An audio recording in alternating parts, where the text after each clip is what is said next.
بالنسبة للمسألة التي حصلت في فلسطين مثلا وفي غزة، حصل أشياء شبهها كثيرة في بورما وفي الهند وفي البوسنة والهرسك. إذا الإنسان ما درسش هذه الأحداث السابقة وحط تصور للي كان مفروض على المسؤولين أنهم يفعلوه، أو عليه هو بصفة شخصية كفرد إنسان عادي بيلاحظ وبيقرأ الأخبار وبيشوف الحوادث اللي بتحصل حواليه، لازم يكون عنده تصور لما كان يجب على المسؤولين أن يفعلوه، ولما كان يجب على المجتمع عموما أن يفعله، ولما كان يجب عليه هو شخصيا أن يقوم به. يعني يرجع فلاش باك للماضي ويشوف الأحداث اللي كانت شبيهة بالكوارث اللي بتحصل حاليا، يتدارسها ويحط نفسه في مكان المسؤولية، ماذا كان يجب عليه أن يفعل.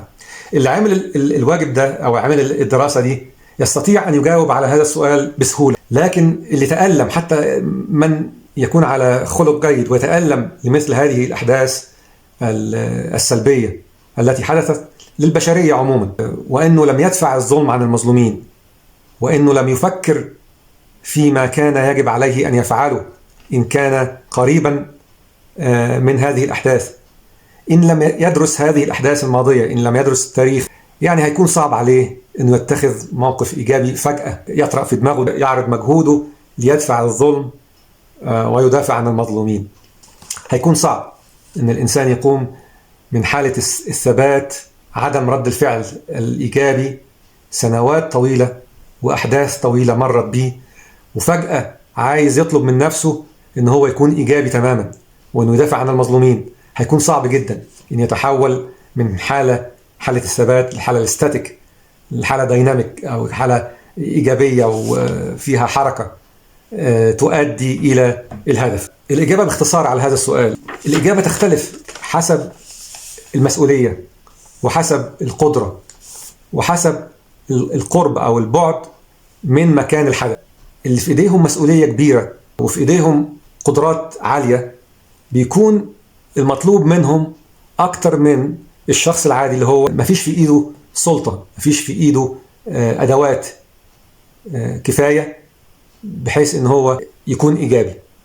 بمعنى إن الأشخاص اللي في إيديهم سلطات قوية يجب أن يقدموا الدعم للمظلوم، على الأقل الغذاء، على الأقل الاحتياجات اليومية لابد أن يوفروها للمظلوم، ولابد أن يقفوا معه وقفة قوية تمنع عنه الظلم. طبعا بما أن هم في مواقف إدارية أو مواقف سلطة، عليهم واجبات أكثر من المرؤوسين. دي شريحة.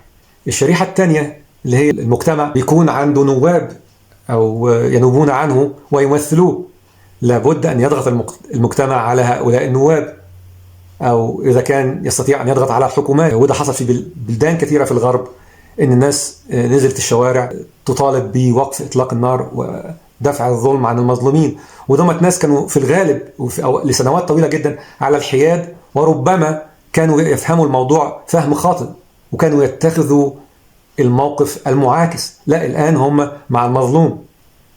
فإذا الشعوب أو المجتمعات تستطيع أن تعبر عن رأيها بطريقة سلمية، لكن توضح الحق من الباطل، تأمر بالمعروف وتنهى عن المنكر. ده على المستوى الجمعي. على المستوى الفردي، حتى الأفراد بتختلف مواقعهم وبتختلف قدراتهم على رد الفعل المناسب لنفس السؤال، دفع الظلم عن المظلوم. فكل فرد يختلف عن الثاني، استيعابه للموقف قد يختلف، القدرات المتاحة إليه قد تختلف، الإمكانات التي يمتلكها مختلفة. فالإجابة هنا بوضوح إن كل إنسان عليه مسؤولية حسب السعة، لا يكلف الله نفسا إلا وسعها. ولكن هذه الآية لا يجب أن تؤول على أنها يدعي الإنسان أنه ليس في وسعه شيء، لا، على حسب السعة اللي ربنا سبحانه وتعالى يعلمها، على حسب السعة التي تعلمها أنت من نفسك.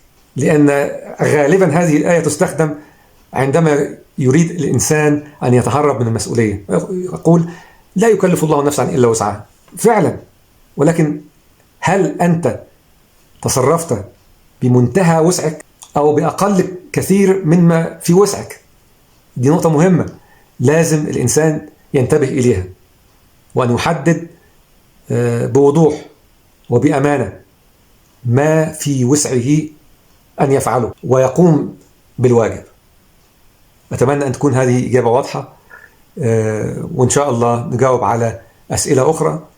إذا كان بعض الأصدقاء بيفضل أن هو يرسل لي الأسئلة عن طريق الماسنجر أو وسائل تواصل أخرى، أنا أفضل أن هو يكون التعليقات أو الأسئلة في نفس الحلقة ديت في خانة التعليقات تحت، أو في صفحة الكوميونيتي اللي هي على الويب بيج، فنستطيع أن نرى كل الاقتراحات والأسئلة في صفحة واحدة، فأستطيع أن أمر عليها بدل من أني أمر على كل حلقة وأشوف الأسئلة المحتاجة الإجابة. شكرا جزيلا، وإن شاء الله نشوفكم في لقاء آخر.